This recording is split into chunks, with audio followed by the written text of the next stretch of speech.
The Advocate. Pleasure to see you. I'm curious, just obviously this is a great game for you personally this past week, 147 yards and 2 touchdowns. This has been a tough year for y'all running the ball. Was there something that unlocked the way y'all ran the football this past week? Well, we've been had that going. I feel like we could have been done it all year. It's been a rough year for all of us. And I feel like that week of practice, we really attacked it and said that we wanted to go in and just have a great week. Despise everything that's going on around us. That only control we can control and go out there and work hard every day. Hey, Tyrion Davis-Price from Channel 9, man. How you doing? How you doing? Good, good, man. Congratulations on the great game that you had. Just curious, I know before the year I'd heard people say that you took great pride in wearing number 3 because it's Kevin Falk's number and everything. Can you just talk about that? And I know it's obviously been the toughest of times for Kevin. Can you share if you had any interaction with him and how's he doing? Yeah, I talked to Coach Falk. We talk at least twice a week since he's been out for a moment. But like, yeah, like number 3, that's a special number. And I asked him to wear it before I got here, and I told him I was going to hold it down, and I'm doing the best I can. But yeah, that's a special number. That's a special number. I'm gonna try my best to keep on doing what I'm doing. As long as everyone's together, we're going out there working hard. Listening to our coach, no matter what's going on around us, just going out there and yeah, it's gonna be a special. And just to follow up, do you feel like the last game kind of breaks the seal a little bit in terms of, okay, we can do this now, we can run the ball, maybe we can continue to run the football? Yes, sir. I think that opened up a lot of eyes and just continue to build out that game and because like the O line, we have a great O line, but like we practice really well that week. The O line, they came with it, they worked their butts off. As you can see, those holes, a lot of those holes were wide open, and I just did great with the opportunity, did good with the opportunity that I had, given to like the great job that they did.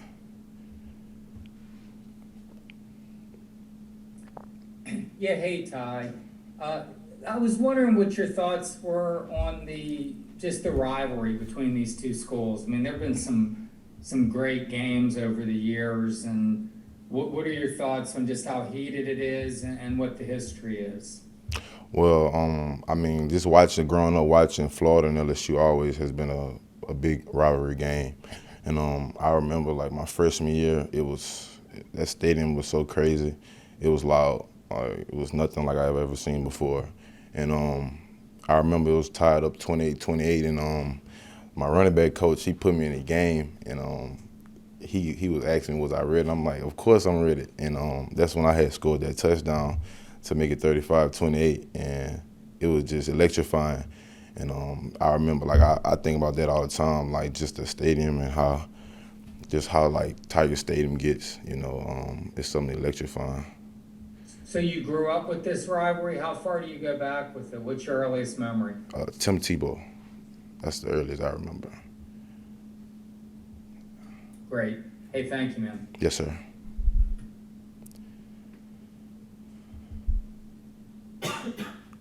Scott, your mic's not working.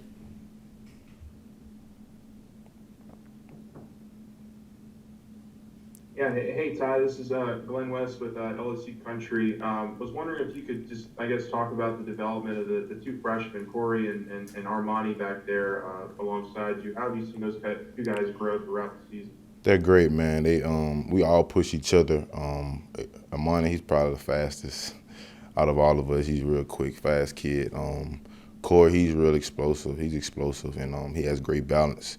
I talk to him about that all the time, tell him how great his balance is. And we all compete together, and they make me better. We all make each other better in that room. Hey Ty, this is Shay Dixon. What's up, Shay? Coach O had mentioned, what's up? How are you? Coach O had mentioned that kind of some of the run schemes that Jake Peets went with this weekend were things that y'all had put in place. He was glad y'all stuck with. These pulling guards, all of the different looks to get you outside. Does that fit your style, or was that something y'all had been doing all year, or was it more prevalent against Kentucky? I mean, it's something that I feel like the whole year we've been trying to establish, you know. But like I say, like the O-line, they just came with it like a different mentality that we could practice, and you see what they did. And so we're just going to continue to build off from that and finish strong this year. All right, let's try it again. Scott Rappelate from The Advocate. Obviously, a lot of fingers have been pointed before Saturday at the running game being, just not effective and stuff like that. Did you guys hear that criticism? Has it been any kind of motivation? And did you feel like, did you personally feel like this was something, the game you had was something that you or one of the other backs could have had at some point? You had to just put it all together. Did you feel like, did you have confidence in yourselves that whole time? Yes, sir. Like the O-line, like they, of course, like people say things, you know, but like we stick together, you know, like we try our best not to even worry about that, because like what matters is the people that's inside the building, and we control the outcome of the games, and we control the way we practice, we control our attitude. So they chose to like say forget everything and just go out there and just show everyone that they can do it, and they did, man. And like I had a great game. Any one of those backs could have done it. Corey could have done it. Josh Williams could have done it. Armani could have done it. Like I just did great with the opportunities that I had. Hey Ty, Leah Van from The Advocate. I was wondering, how did you balance the excitement of maybe having like your season's best game this past Saturday with the fact that it also came with a loss for your team? Well, everyone wants to win, you know, and I did have a pretty good game. I feel like it was okay, and but I mean, at the end of the day, you want to win, you know. Like it's just something about winning. Like some people might want individual awards or whatnot, but I mean, at the end of the day, that's not what matters, you know. So I was just trying my best to come back for my team, and I just had that. That was my mindset. I didn't even know how many yards I had to after the game, but I was just trying to make a comeback for my team. Yeah, Ty, it's me again. I'm trying to figure out protocol here because I'm an outsider. I'm over in Gainesville here. Okay. But yeah, you mentioned Tebow, and I didn't want to push, but what was the game? Was it the Hester game with the 4 downs, or what? Can you recall what the game was? Because I'm going to write on the rivalry, and that's pretty far back for a guy of your age. What are you, like 21? I turned 21 next Saturday.